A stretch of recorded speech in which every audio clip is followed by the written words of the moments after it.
Salut à toi, bienvenue dans cette vidéo. Bienvenue sur Réussir en Belgique. J'espère que tu vas bien. Aujourd'hui, nous allons parler du renouvellement de l'équivalence. Qu'est-ce que c'est que le renouvellement de l'équivalence?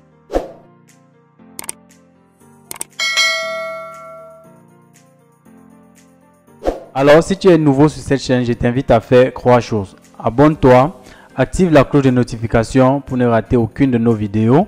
Et surtout, partage cette vidéo autour de toi afin de renseigner plusieurs personnes qui n'ont pas la vérité sur la procédure. Je me nomme Lionel Tchignébé, copromoteur de l'Académie Réussir en Belgique, dont l'objectif aujourd'hui est de permettre à plusieurs étudiants africains de pouvoir constituer rapidement et facilement leur dossier afin d'obtenir leur visa d'études pour la Belgique et rejoindre la Belgique. Tout ceci à travers un programme en formation vidéo que nous avons mis sur pied, qui leur permet de constituer les dossiers par eux-mêmes sans avoir besoin d'une tierce personne. Donc ça veut dire, avec ce programme en formation vidéo, vous avez toute la procédure complète pour pouvoir constituer un bon dossier du début à la fin jusqu'à l'obtention de votre visa. Et vous avez en bonus un programme en formation après visa. Une fois que vous avez obtenu votre visa, nous vous offrons ce programme en formation vidéo gratuitement. Revenons au vif du sujet, c'est quoi le renouvellement d'équivalence? Ce qu'il faut savoir, c'est que le renouvellement d'équivalence concerne uniquement ceux-là qu'au moment de constituer le dossier pour le service d'équivalence, n'avaient pas à leur disposition leur diplôme de baccalauréat. Ça veut dire quoi? C'est ceux-là qui ont constitué le dossier pour avoir une équivalence et qui ont introduit uniquement avec le relevé de baccalauréat. Ça veut dire ils n'ont pas introduit, ils ne sont pas encore en possession de leur diplôme original de bac. Maintenant, une fois que vous constituez votre dossier avec uniquement le relevé de baccalauréat, ça veut dire que vous venez d'être bachelier, ça peut être que vous venez de passer le bac. Une fois que vous constituez votre dossier avec uniquement votre relevé, le service d'équivalence vous délivre une équivalence mais de type provisoire. Quand on dit de type provisoire, ça veut dire ça expire après un bon nombre de temps. Et généralement, c'est après un an que vous deviez faire le renouvellement d'équivalence parce que votre équivalence provisoire est valide que pour une période bien définie qui est d'un an. Une fois que vous avez l'équivalence provisoire, chaque année, jusqu'à ce que vous entrez en possession de votre diplôme de baccalauréat, vous deviez faire un renouvellement d'équivalence auprès du service d'équivalence. Et comment ça se fait? Au moment de faire votre renouvellement d'équivalence, vous deviez faire un mail au service d'équivalence. À côté de cela, vous deviez mettre en pièce jointe votre équivalence provisoire. Et ce mail-là, vous allez vous présenter, vous allez donner votre code de barre, vous allez faire un code de devoir en expliquant la raison pour laquelle vous voulez faire ce mail-là. Et ce mail vise à leur demander la lettre qui va vous permettre de constituer le dossier pour aller au ministère des enseignements secondaires de votre pays pour faire la demande de l'attestation de non-délivrance de diplôme de baccalauréat.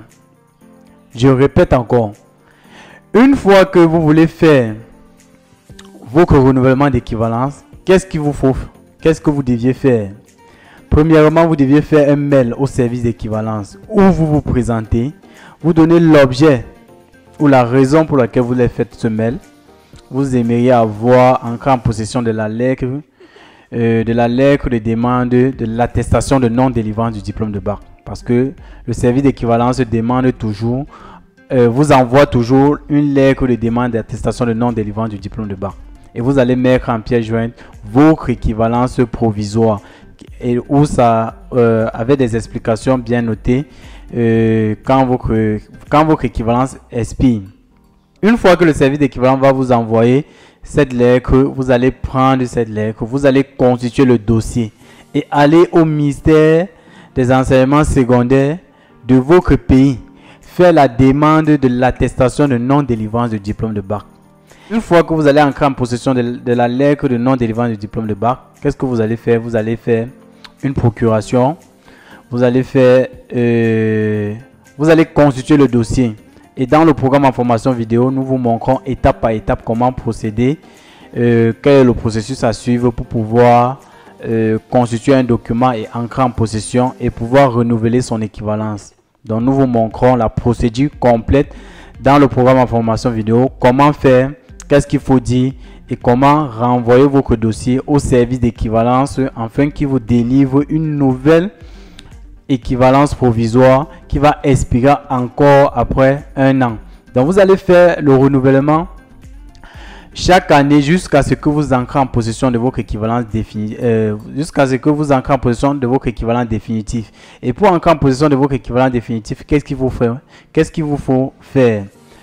Lorsque vous allez avoir votre diplôme de baccalauréat, l'original, vous allez renvoyer au service d'équivalence avec tout le nécessaire. Dans le programme de formation, nous vous montrons ce qu'il faut faire. Et une fois vous allez envoyer le diplôme de baccalauréat, l'original, vous allez recevoir l'équivalence définitive. Donc pour tous ceux qui constituent le dossier avec le relevé, avec le simple relevé de baccalauréat, il faut savoir que l'équivalence qu'on vous délivre, c'est provisoire et ça expire après un bon nombre de temps qui est d'1 an. Et vous allez procéder au renouvellement pour avoir une nouvelle équivalence qui vous permet de monter vos dossiers. Donc c'était le nécessaire à suivre. C'était l'information qu'il fallait passer au cours de cette vidéo, qui est à savoir comment renouveler, comment faire ou qui est concerné par le renouvellement d'équivalence et comment faire son renouvellement d'équivalence. J'ai donné les différentes étapes que vous deviez suivre pour pouvoir le faire, mais dans le programme en formation vidéo, nous vous détaillons facilement comment constituer votre dossier et comment procéder pour le renouvellement de votre équivalence. L'objectif de réussir en Belgique est d'accompagner les étudiants africains à pouvoir constituer les dossiers par eux-mêmes avec juste notre soutien, mais la constitution de dossier se fait par chaque étudiant à travers ce programme en formation vidéo qui vous dévoile toute la procédure complète pour pouvoir le faire.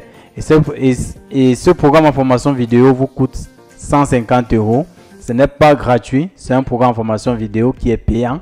Donc l'objectif est de permettre aux étudiants de pouvoir réussir leur procédure en moindre coût, puisque vous le faites par vous-même. Vous ne payez aucune personne pour pouvoir le faire, à part si vous voulez confier votre dossier à une quelconque personne, ça vous regarde. Mais ce programme en formation vidéo vous permet de faire votre procédure par vous-même. La seule chose à retenir ici aujourd'hui, actuellement, c'est que le renouvellement d'équivalence concerne tous ceux qui n'ont pas encore l'équivalence définitive et qui ont introduit le dossier d'équivalence avec le relevé de baccalauréat. Merci d'avoir suivi cette vidéo jusqu'à la fin. Je vous invite encore une fois de plus à liker, à partager cette vidéo afin d'étendre la vidéo pour plusieurs personnes qui sont ignorantes de la vérité sur la procédure. Et à très bientôt pour la prochaine vidéo.